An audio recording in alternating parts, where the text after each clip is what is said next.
Bijou la reine abimi asengi pardon. Mais tout le monde à côté moussouba tu vas se payer na pardon à Bijou. Te na utolo bano awa moi ngana zo matin réflexion. Donc au-delà ya ma Bijou azo subir et notre sœur azana souffrance hein. Makasi. Azana souffrance. Barti so faut pas s'exprimer bakangi bango na boloko. Ah là là là là là là là. Moussa le Koufi.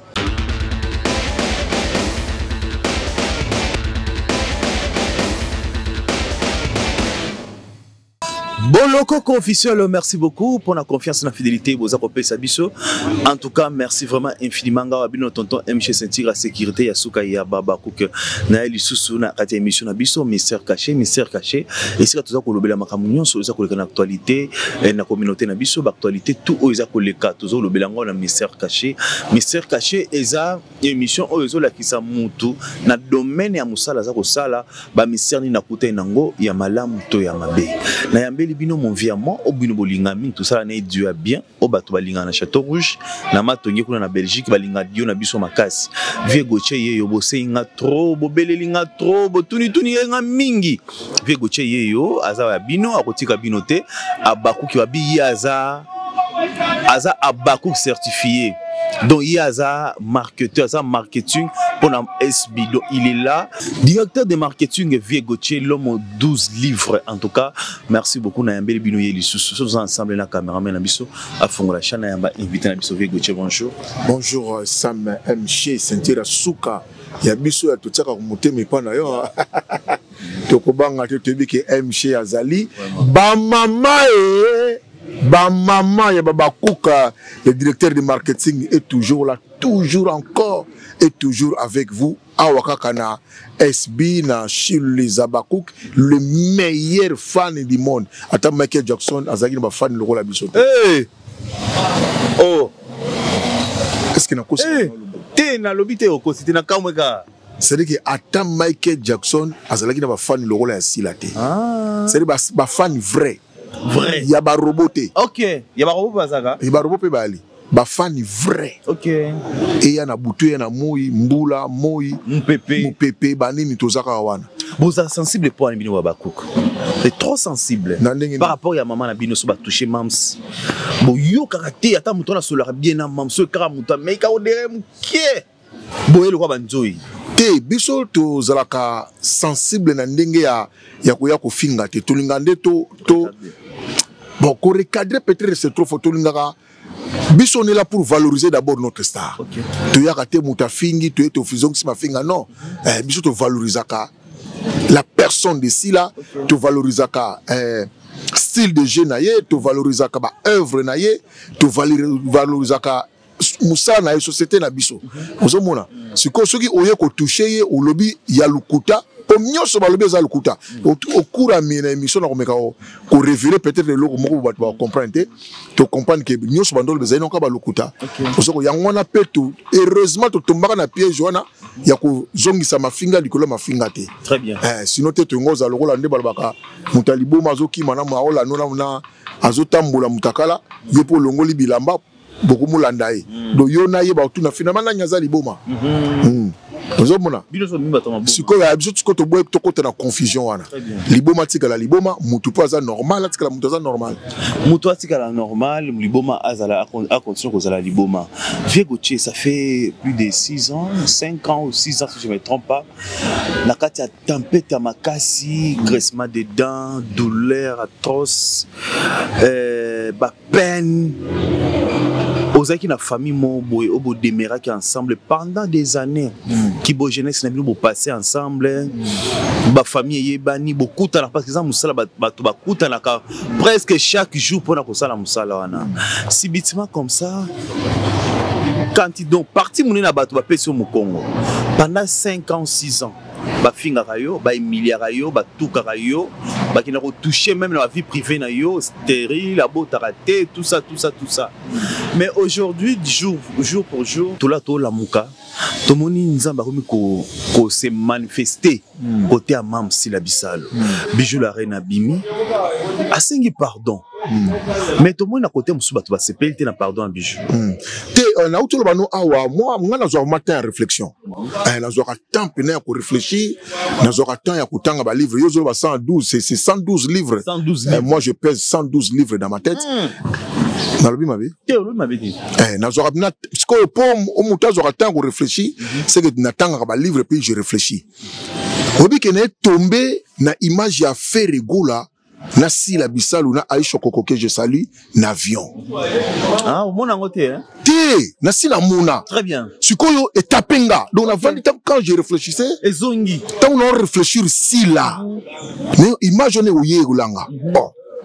Mais apparemment hasard ils a raté. Très bien. Rapprochement aux acquis tellement spirituel. Dans la vie à si là, dans la vie à Ferré. OK. On y a le bali par là que Gauthier. Bah tu vas fingi si là. Pendant 6 ans. Bah traité si là wako zala trape ngamba Ferré. Zoba azongi la classe atanga kate. Bah traité Ferré au bako traité. Faux musicien local banin. Mais toujours mon la kaka lelo oyo. Bah to ba finga gilobi Ferré. Natanga peut-être Mundibu, Robino, azongi on doit surtout kabimi na samai.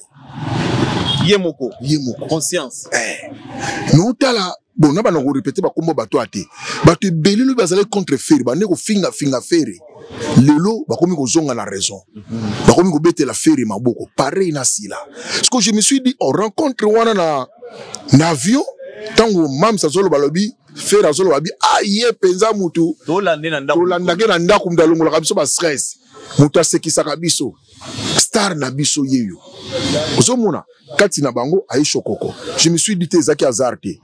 Nzambe asangisa ki bato mbele po la biso ke bango nde. Na ngambo ya muziki muto contredire ngate na minute na ngambo ya muziki c'est Ferré. Très bien. Na ngambo na biso théâtre c'est Mams. Bango mi balende bazo tombola na minute culture. Vous comprenez? Je me suis dit donc Ferré ti bakutana ki na avion ko sangana na bango za bato nzamba zola saki bato na otombola bango mikolo oyo bato ngana ko justifier na mokili mikolo oyo bango ye do eza nango ya biso to kamwa te mo na bangi na loba eza fruit ya réflexion mamna lobia OK eza fruit ya méditation. Très bien. Il faut pour pénétrer au transcender le quoi il faut ka nzamba zala na yo nzamba éclairer yo je me suis dit bato mi balé par ma vie na bango ndire eza semblable que ndenge moko bato bakomi bimaka bango moko lelo yo bakomi ko justifier Ferré bato bakomi lelo bango moko bakomi ko justifier nani si la mams na biso mokonzi na biso autorité morale na biso bon je me dis en tout cas makambo yo foka kanza menda kota souviens-toi na lobaki na yo bato nzamba prédestina baza bato ko sakana na bango te muto nzamba prédestiné ngelo bake muto yalbengaka mewen ba wen na ye bato misu ya nzambe za likolo na bango bato soko simbi eza lokolo simbi prinel ya lisu ya nzambe bato wona ko sakana na bango te parce que soko zoki na lobi baza bato nga mutu na bengi nga mutu na poni baza bato yo nga mutu na ko justifier bango ta omoni ba makambo zo bona bato bazo bima na mabulu na bango oso comprendre bato bazo bima na ba cachette na bango esili na nte mulongo za mulai babi singa eza mulai ya gabe biti to koma décembre nazolo bana yo c'est plus fort que bango siko biso to ko seka bango te eza makambo ezoleki la bango eza plus fort que bango ozomona pourquoi parce que c'est le Seigneur le tout-puissant le redoutable Dieu le créateur mutu aza ko justifier si là eza lokola toucher la bible yo finga imona nga mingi siko na lingi yo o justifier ye okosala yango doka yo moko okosala yango tala na yebisio yo mona kinani te nani no oncle ya nani ya Esther Mardoché na Bible kaka muto alinga ti molelo ibulu tangu nzambalo na mani nzambalo bina zo justifier na mani yo kaka muto fingaki yo kaka muto linga ko boma ye yo muto ko simba na mpunda. C'est comme ça que le Seigneur justifie les siens. Donc ici, la zapenzana katia justification. Le Seigneur est en train de la justifier. Yangozo mona batu bazo bimana ba imango na volonté na bangote. C'est plus fort que bango. Il y a un vent qui est en train de souffler. Vous comprenez? ce vent-là est tellement fort et ça tellement ravageur que donc non, c'est tellement redoutable que c'est compliqué. Ils ont ravagé, ils ont touché, ils ont piqué moutou, ils ont tiré moutou mal à l'aise. Na lobakaka, pardon, na lobakaka. Et ça, la prière, na quand prière seconde de Kazalaki, moto, nzambe kiti, botika, nazo zika, na loba, yemoko, nazo loba, nazo, makamango sale mabongo. Très bien. Sikoyo, netinga, moi je me réjouis, mais nazo seka siko batuana te. Parce que c'est l'œuvre de Dieu. Ok. Keba soki nga na seki batuana, nzambe ako se retourner contre nous. Musala o nzambe muta o salango. Totika nzambe na musala na e. Nous on se réjouit parce que finalement, oyo batu ba yoka ki lobi, oyo batu ba sala ki lobi, lelo oyo, nous vivons les temps de justification. Le temps de justification, nous avons justifié moi na ici la bisalo. Mais apparemment la ngamba famille bota baza d'accord te ba CP la temps mukete fe goche. Donc neti ndeko biso 7e bagarre alobi ke bijou la reine et loko esali bongo eza pardon sincérité eza juste que asenga ki belvi bon garantie belvi a boko pese mo garantie siko pese kanda bon belvi a boko pese ta pese ki non zela ndesiko et pese ki kanda ya mona eko senga ba pardon. Alors moi je me demande c'est un bagarre ça fait sur 2 ans passés autre que le banabiso que non a bongo le motema mais ba dire na ba télévision ba intervention na et la kise ki muto za mwana nzambe ya bongo la motema to bongo la makolo et puis muto ya ko senga pardon à reconnaître mabo ya salaki est-ce que ça problème eza mabeve gochi te omoni na sena moi oyo muto ko sepela so moni muninga sengi pardon eza muto alekaki na nzela wana pour ayebi puissance ya pardon ozomona 7e bagarre ma sœur que je salue ici Gazali à leka sala ba meya culpa nae par rapport à le passé nae par rapport à ba bêtise oyo azalaki na wa ezali vraiment ba bêtise omoni na mission nzambe ba bengango abomination azalaki na kati abomination ko leka ko sala ba vœu ezalokola azalaki pena muto asengaki pardon parce que abane ko sala makambu yana na bana ya bato bana ona bazana ba mabota na bango ozomone asengi pardon na bato wana asengi pardon na ba mabota wana donc ce que ezana muto liboso akoki ko se réjouir ko mona ke bijou la reine après ba makambo sala ki ba bêtise na ya sala ki wana aya ko sala ngape me ya culpa ye yaza muto liboso fa beta maboko ozo comprendre na sens nanu ke muto asengi pardon ozomona parce que ye pas le cas na nzela na ko senga pardon aza une chrétienne or na ba chrétien tu yebi que le pardon vraiment ezelo ko moko boy ezongi sakabiso na bolingo.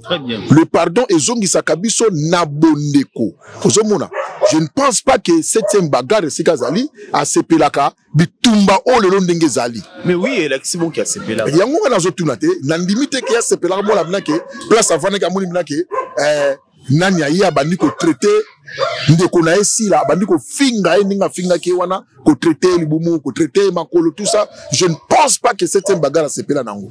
Ozomona ye aza mutu asambelaka parce que soko zola na be mission na ye alobaka nzambe akumisaka nzambe. Je vois mal mutu alingaka nzambe une sœur en Christ azala contre démarche ya pardon, azala contre démarche ya réconciliation. Là ça commence un peu à déranger, ça commence un peu à nous mettre dans le doute hein. Donc voilà, je pense que ceux qui ont mutu il faut se pela na pardon ezali d'abord parce qu'il y a quelque part à sengai pardon et puis ba tu ba pardonner vous comprenez écoute ça là qui est grave ça pina ya grave ça là qui est terrible ça là qui maîtresse ba ame abatu voilà ça là pina à désorienter destin mutu voilà à désorienter nature au mutu ça là qui mutu a mimio na nature moko animal a komisi mutu homme animal vous comprenez donc ye a yebi pardon a yebi valeur ya pardon ozomona lelo oya likakani calmement mutu doit takaye susute personne a koko indexé sur lui tala ye boy pona benga comme tu pas asu na katite ozomona batu bazongisela ye bolingo batu bazongisela kibo mwasi na ye batu bazongisela kibo mama ne balobia wana mama azasuno makambo wana te. Donc je vois mal ye azala contre pardon ya nani ya bijou la na kino kana na cadre ya pardon ya mi balé bon soki asengaki nani bela mbongo garantie asengaki moi lisungi. Je ne pense pas que ayaki bonami so batu c'était bagara vandaki batu tu ba vanda biono bela na la problème ndaku pesanga mbongo garantie. Je pense qu'ils allaient Vieux, tu vois, aux a tellement maé les moko. Obi le robetio. Olobi ayaki na miso batute. Ayaki na miso batute. Ezaki solo ya 2 personnes. Siko ekomi na mato ya. Yango na zo mituna. Siko ekomi na mato ya 7e bagarre ndenge nini. Parce que je sais que kuna bureau ezalaka. Très bien. Donc on traite tout dans les bureaux. Ouais. Hein, ceux qui paient les sungi, même ceux qui ont payé, ça peut s'appeler na bureau. Ceux qui passent au sunga mutu, ils appellent na bureau. Li solo na ye, na mutu azaki na besoin na ezara. Mi na kata bureau. Siko ebimi li bandani. Siko moi je crains na bateau ba lekaka pe kuna ba zoka. Ya bango pe lobie bima. Est-ce que wan ezali sungi sincère, to ezalaki compliqué. Omoni? C'est trop le bango il peut nazo personne na loboko ya gauche mais na bombelo mama na marteau na loboko à droite. Très bien. Je suis comme marteau ba beto marteau na moto. Vous comprenez? Donc au-delà il y a Bijoazo subir et notre sœur azana souffrance hein. Makasi. Azana souffre une fois une humiliation de plus. Une humiliation de plus. Si tel est le cas, nanya kobanda ko senga lisusu muninga. Nanya kolela pasi n'est pas ya muninga. Pona kobanga ke makamulanga ekobima. Alors que biso bato théâtre to ebi ke tozaka ba éducateur ya masse. Siko toza ko éduquer batu nini. Soki na pesi matalana na kobimisa ngo lobi. Alors que Bible lobi. Ah non, il y a système ya soki na pesi Vieux Gauthier au trait l'esclave na nga vie. Ozana to ko ba un mot so mi ko loba na beti di solo na. Boki no finga na pesa ki. Mais justement dans l'une de mes émissions dans le bar je pense c'était sur ton plateau est-ce que dans le bar qu'il y a pas pire esclavage que celui de la pensée. Mutu azali déjà aliéné ba sombio ba zuma kanisi na yo ba komi ko leso ya ko lesa ba komi ko melisa ko melisa ozali susu imete tu n'as plus de décision ton âme est prise en otage ils a pris toute une âme parce que âme eza ndenge batia ka biso na spiritualité âme ya mutu ezesika décision evandi et sika ba sentiment evandi et sika ba volonté evandi siko soki mutu azuti na âme na yo asimbi yango na maboko tu n'as plus de décision, tu n'as plus de volonté, tu n'as plus de sentiments à exprimer. Ozomona. Donc eza penza moi passe na makambo. Siko tozo te ya batunini.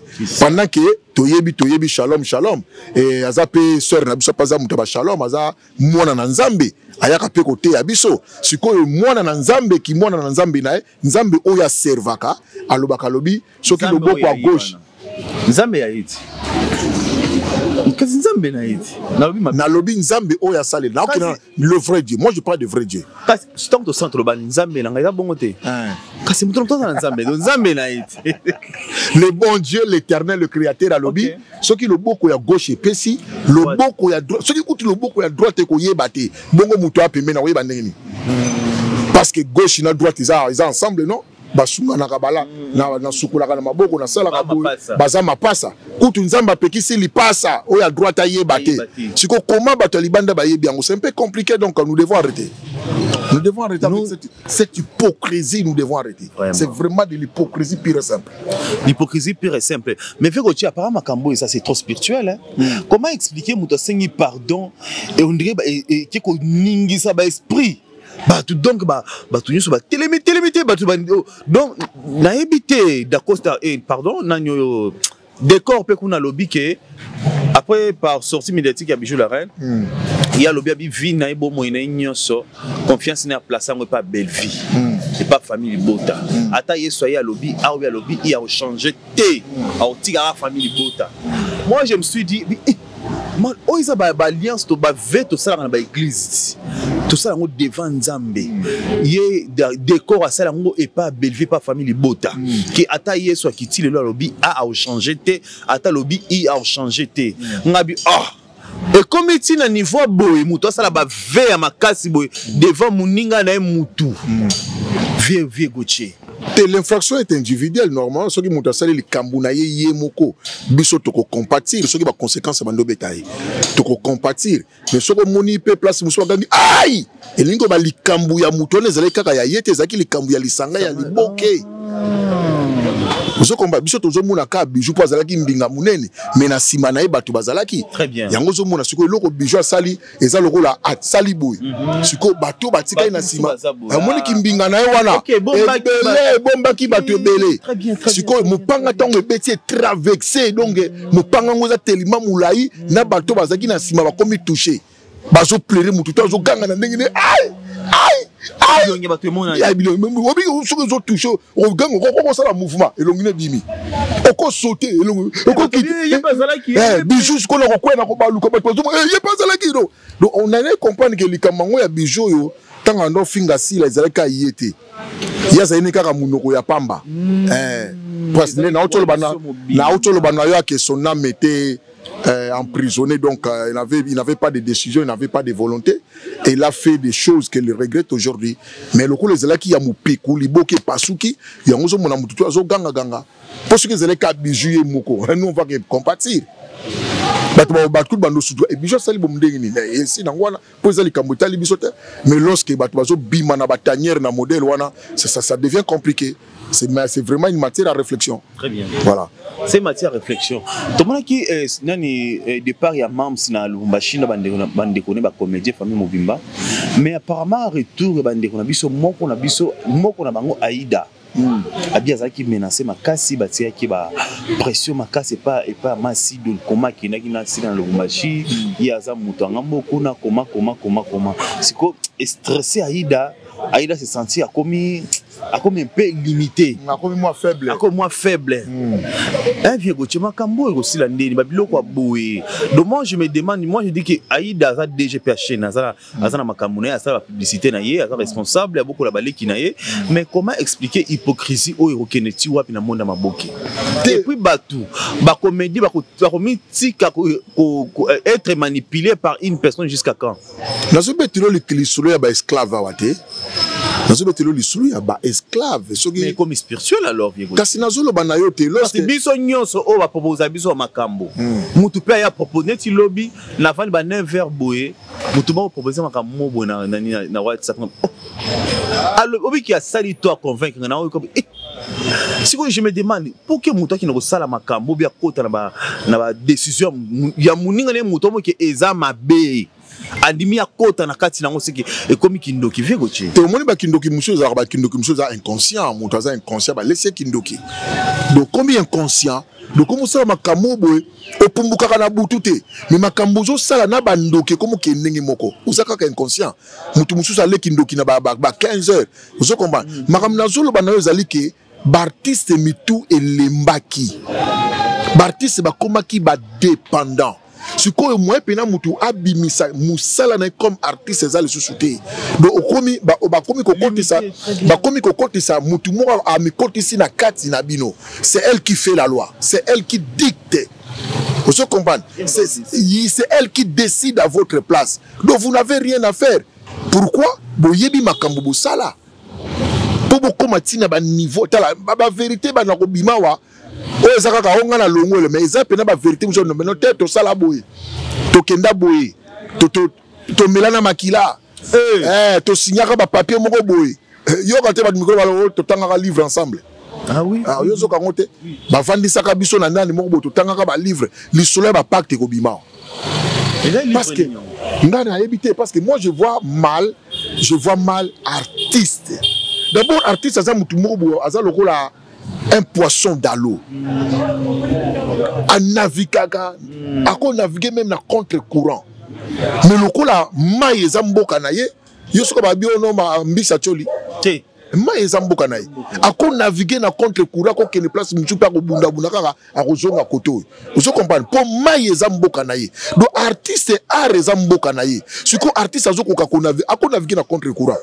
Artiste force à la libre. Liberté artiste c'est yango ndeko permettre à s'exprimer malamu. Donc na cause jouer le na SB, na cause jouer lobby na et pas ya nani et pas Cardozo. Hein, l'un de ces cas, na PCP Bambo Tebele 1000 esprits, n'a pas joué pas Cardozo, n'a pas joué pas nani, n'a pas joué pas fâché, n'a pas joué kuna. Et ces cas qui n'a pas s'exprimer, azo valoriser art naïe, azo valoriser culture ya mboka na biso. Mais sikoyo ba artiste ba komaki na prison, na carcan, ba kangio, tu n'as rien à dire, tu n'as pas un pas ya kosala dada de plus, ngana kangio na retenir yo. Donc soko longwe au trahir. Eza siko mabe e bomi musala. Yango nous mona sikoyo si la bisalu. Na petelo lisolo moko. Eloko marqué nga tango akepa Jérémy. Le puta c'est bon bien, bravo Jérémy que j'appelle bon patron. Asa patron, muta créé entreprise et nini loko la il y a centre ya santé pour na batu et puis ba maman veuve na ba famille ba artiste ba kufa facture 50% aux patrons. C'est vraiment un grand entrepreneur. Il est félicité. Hein? Il est félicité. Ngana bengi au patron. Ce qui le biba vidéo ba ozong selange talingate na bengi Jérémy patron. Ngana tali liputate. Si qu'on a tali maloba mams à lobi na Jérémy. Nabi non quelle grandeur d'esprit. Très bien. Quelle grandeur d'esprit. Yo comme mams à lobi. À lobi Jérémy biso toza ba remplaçable. Lobi normalement pe ko vanda notala bino notala bato misusu lobi to ko zalate et mam sanga lobanini siko lelo po lobi na zalate na tala bato misusu lelo to sala ngo ndenge nini. Donc lobi ya artiste zo dépendre na lelo. Très bien. Maloba mam sanga loba yango wana. Le futur faut préparer ngo lelo. To préparer ngo lelo. Lobi na ko zalate na ko vanda pe na tala bato misusu. Sikoyo lelo Jérémy to sala ngo ndenge nini. Tozo préparer ngo ndenge nini ponga pe na za remplaçable. Lobi na ko zala faible na ko lemba. Na ko kasu ko jouer ndenge talinga jouer na ntimba la chèvre de ntimba du talinga zo sauter tala énergie abimisi tala force ou à jouer nango. Non. Tu es vraiment un don du ciel, si la Bissalo. Vraiment. Je te jure. Vraiment. Ça, c'est vraiment un don du ciel. Moutazo se métamorphosé na katia scène. Azo jouer se baninga na ye. Énergie na ye, ezo touché batutu. Ezo mi mama tutu ba mi mama. Alobi nazar remplaçable Jérémy. Au moni message ne si ko tozo préparer lobby ndenge nini. Si ko so ndenge to keiboé. Basi la lobby ba ko vanda zo lela. Alobi na hôtel nini. C'est ça. Barti so faut pas s'exprimer bakangi bango na boloko. Ah là. Moussa le Koufi yaka. Moussa ne ko kufate yaka. Amelia yaka. Toka moi peut-être la silaza mystique. Tala. Les abakouk. To silika la bisote. Sila makambo sila lobi pas Jérémy. Toti kasa la Moussa la silaza na mission. S'il n'a pas de mandat. Kasi on a zolo banao. Malobana si la zolo balobi lobi ngana remplaçable. Lobi na kovana pe na tela batu musu siko lelo makamuni to sala. Donc pour lobi na vana na tela batu musu il faut lelo batu musu ba bima. Très bien. Il faut qu'on tika musala esalema. Il faut qu'on tika espace. Faut qu'on tika ba artiste espace ba évoluer na bloquer mutute. Pour lobby ba sila ya mike pe ba bima ebele sila obanga mutute. Batu mususu ba obanga po ayebike aza limité sila ayebika omoni tala sila tana kibukolo na ye a jouer na mona na ngai. Très bien. Peki toko makasi. Toko makasi atana na fauteuil roulant vandi moya tele monsieur zate po makolese lembi na kibukolo na ye sila ko beta biloko akokamwisa mokili. S'il a une mission na art na biso botika mission ane salema yango nozo mona bat ba comme frapper les gens ne comprennent pas bat bazo comme frapper parce que mission ya nzambe mutakanga ngo azate il peut tout et personne ne s'oppose à ses pensées. Très bien. Bat ba belé ba kozala frapper po bazolinga batia si la bakal et tali bango mais biso tozo betaka sonnette d'alarme. Nous rappelons ici que s'il a une mission na culture oy et ben moi muke bat ba ko comprendre ngo bat ko comprendre muke ko longa jana singa maleme muke en tout cas merci beaucoup Vieux Gauthier en tout cas lobi ki toro atoro na émission oyo bon partager bon liker et ça là vraiment ki toko makasi film na biso aussi là Timbaland Zuzi et bêté millions de vies hein. Ouais, catastrophe. Et bêté millions de vies. Vieux Gauthier na ebité na ko expliquer film en ndeni yo lo banana. Ouais, mais que film wana na oyeba donc en tout cas elle la chèvre de Ntimba et de Nzuzi. Donc d'abord par rapport à Gena nous ya sila ye moko. Na zongi na pona ye moko. Avant ba film ba twanda lo banini. Je la lokolo moko. azalaka na je moko siko sila la kisibino ke aza artiste akoki ko se métamorphoser akoki ko za couleur jaune akoki ko za couleur verte akoki ko za la couleur blanche osomona sila la kisibiso ke ndenya akoki ko se métamorphoser lobi to ko za la sila ba genre ba ya ba danse wana nini bor pesa bor anta bor sikoyo sila la musi mabidi a journée babi on ba ki Kongo wana eri mo ko mo ko tika ngwa ko nesbe siko azongi abi papa musala no yango yo est-ce que ba sepelaka no yango yo identité na yo yango yo tel nga zo la musaba identité abat siko loko na va eloko na va ne simbanga no loba mais casting oyo ti avanda loba no li passa nanga il faisait la mimika bongo et puis qui banani dala. Bravo à l'artiste, en tout cas bravo vraiment, bravo. Donc avant d'y fungoli ba page, a tourné ba livre, a tourné. Albité. Ah faut mimika bongo. Papa na biso Sundiata.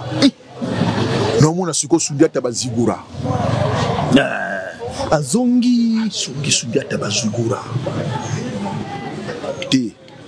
C'est-à-dire que au monde a mikoleko ya awa niveau Sundiata ko jouer dans ba film. Ça c'est une bénédiction on a le si là azana mission. Siko yolo bana ngai mimika bon après na ke jouer na bela. Yo joue na. Oui. C'est ça l'artiste, faut la libre. Est-ce que si là osilika? Ah osilika ta? Toi na film ko na ko tolo susu de poke kuna. Siko nani belle fille ça la bon point. Hein? Ça la bon pourquoi? Yenda oyeba. Ngana ko répondre na place ne yenda oyeba mais futur ka ndeko pe lobela biso ngana lobaka le temps to tika temps na temps muté ko répondre biso lobi oya soki asala yine asala bongo yika mda oyeba viko est-ce que oyebi ke ezana ba boss mususu asana entreprise ne monene mais comme na ba moment mususu ba travailler ba tikele entreprise basundoli na ba mbongo na ye oyebi yango ah mais soko zo traiter biso bien te omoni même écoute mbo esika mbo avandi atozo pese miku ngo ya ndenge nini ya sepela makasi mais soko simbele fimbo okima na ye Mbwa pina lukili dusu mbwa kimi mbwa liaka bien miku ebele banini metang basimbele fimbu mbwa liaka na fimbu te très bien ba ta kutu mbwa liaka na fimbu te mais soki nazolia na ba exigence nazolia na ba condition nazolia na ba boy finalement na ba no mama tika biloko na yo ngana ke na ngana ndimi na ke na mi vandi ata na ndaku na kufa na nganzala nzambe pa otika ngati ngana mona nzambe na otika te et puis ba cook bali ba mama ba mama ba cook kande bozali wana